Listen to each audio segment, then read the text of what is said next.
আসসালামু আলাইকুম, কি অবস্থা সবার? কেমন আছেন? আশা করি ভালো আছেন। অনেকেই অনেক কিছু কমেন্ট করে জানতে চেয়েছেন, সেই কমেন্টগুলোর উত্তর আজকে দেব। কারণ আসলে দেখলাম, চিন্তা করে যে আপনারা যা জানতে চান সেগুলো যদি বলি, সেগুলোতে আপনাদের উপকার হইতেছে। আমি অন্যগুলো ভিডিও বানানো বাদ দিয়ে আপনাদের কমেন্টের উত্তর দেওয়ার ভিডিওগুলো বানাই। তাতে করে দেখা যাবে যে আপনাদের পাশাপাশি আরও যারা জানতে চায় তাদের উপকার হবে।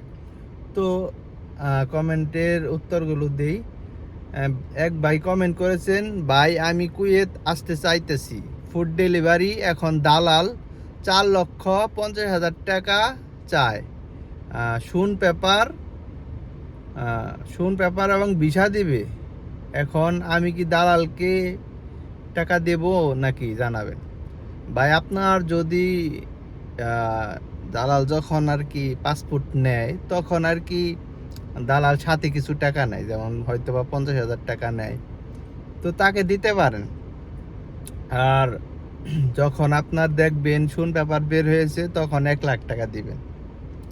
আর শুন পেপার বের হওয়ার সাথে সাথে কিন্তু ভিসা বের হয় না। শুন পেপার বের হওয়ার পরে যখন ভিসা বের হবে, তখন তাকে আস্তে আস্তে সব টাকা ক্লিয়ার করে দিলে অসুবিধা নাই, ঠিক আছে, যদি দালাল আপনার বিশ্বস্ত হয়। আর যদি বিশ্বস্ত না হয়, তাহলে ফ্লাইটের আগে পুরো টাকা দিয়েন না, বাস এইটুকু। আরেকজন কমেন্ট করছে, কয় বছর পর পর হাউল হয়ে যায়। ভাই হাউল এই দেশে আসার পরে কোনো কোম্পানি আছে, যদি আপনার ধরেন বেতন ঠিক মতো দিতেছে না, তারপর আপনার খরচ, আপনি আসার পরে একটা খরচ আছে, খরচ দিতেছে না, আপনার খোঁজ খবর নিতেছে না, তাহলে আপনি 6 মাসে হাউল হতে পারবেন, কি 1 বছরে হাউল হতে পারবেন, ঠিক আছে। আপনি শুনে মামলা করলে হাউল হতে পারবেন। আর এমনি সাধারণত 2 বছর কি 3 বছর পরে আপনি হাওল হতে পারবেন, ঠিক আছে। আর এক ভাই কমেন্ট করেছে, ভাই তালাবাতে কিতায় কত টার্গেট দেয়? মাস শেষে কি খাওয়ার খরচ থাকে কি না টার্গেট কমপ্লিট না হলে? ভাই আপনার যদি 350 কি 400 টার্গেট দেয়, কোনো কোনো কোম্পানি আছে তালাবাতে মানে নুস দিনার, 1 দিনারে অর্ধেক কাইটা নেয়। এইভাবে মানে আপনি যদি ধরেন 10টা না মারতে পারলে 5 দিনার কাইটা নিবে, এই সিস্টেম, ঠিক আছে।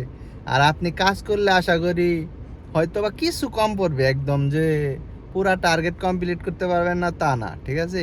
আর যদি কি তাই কাজ করেন, তাহলেও টার্গেট দেখা যায় মোটামুটি কমপ্লিট হবে, টেনশনের কোনো কারণ নাই ভাই। এরকম না যে আপনি একদম পুরা টার্গেট কমপ্লিট করতে পারবেন না, এরকম কিছু না, টেনশনের কোনো কারণ নেই। এক ভাই বলছে, আমার পাসপোর্ট তো তারা নিয়ে নিছে। ভাই আপনার কাজকর্ম যখন সব কিছু কমপ্লিট হবে, আপনার লাইসেন্স দিবে, গাড়ি দিবে, সব কিছু দিয়ে দিবে, তখন আপনার পাসপোর্টও দিয়ে দিবে। কারণ এখন কোম্পানি কাজ থাকতে পারে, যার ফলে পাসপোর্টটি তাদের কাছে রেখেছে। যখন সময় হবে, আপনার পাসপোর্ট আপনাকে ফিরিয়ে দিবে। এক ভাই 2-3 বার কমেন্ট করে জানতে চেয়েছেন, লজিস্টিক কোম্পানিতে দেখলাম লোক নেবে ডেলিভারির মাধ্যমে। ভাই যাই বলেন, আমার নামে, যেমন আমার নাম জনি, জনি লজিস্টিক কোম্পানি, আমি একটা খুইলে পাঠাই দিলাম, মানে লাইসেন্স খুইলে পাঠাই দিলাম ভিসার জন্য, এরকম ভাই, ঠিক আছে। আসলে লক্ষ লক্ষ, ধরা চলে লক্ষ লক্ষ কোম্পানি এই কুয়েতে। আসলে এইভাবে বলা যাব না যে এই কোম্পানি আছেই কিনা নাই, লোক নিবেই কিনা নাই, মানে অনেক কোম্পানির ভিসা ভাই যাইতেছে, বাংলাদেশে যাইতেছে, ইন্ডিয়া, নেপাল, এগুলোই যাইতেছে ভাই। বলার মতো কোনো সিস্টেম নাই যে এই কোম্পানি আছে কিনা নাই, ভালো কিনা খারাপ, এইভাবে বোঝার উপায় নাই। আপনি আসার পরে বুঝতে পারবেন যে ভালো কি খারাপ। ভিসা হতে সর্বোচ্চ কত দিন লাগে? ভাই আপনার নসিব যদি ভালো থাকে 1 মাসের মধ্যে হয়ে যাইতে পারে। আবার নসিব যদি খারাপ থাকে, তাহলে হয়তো বা বছর, 1 বছর, কারো কারো 2 বছর ধরেও বৈশা রয়েছে, হয় না। নসিবের বিষয়, লামানা পারমিট করে বের করা লাগে, তো এই কারণে একটু সমস্যা হয়। কিন্তু গত বছর লামানা ছাড়াই হাজার হাজার ভিসা বের হয়েছে, তখন মনে করেন 1 সপ্তাহে ভিসা বের হয়ে গেছে। এই ছিল আর কি। তো যারা আর কি আপনাদের জানার বিষয় থাকে, আপনারা কমেন্ট করবেন। অবশ্যই হয়তো বা একটু লেট হয় ভিডিও করতে, কিন্তু আপনারা উত্তর পাবেন ইনশাল্লাহ। ঠিক আছে, তো ভালো থাকবেন সবাই, আমার পাশে থাকবেন।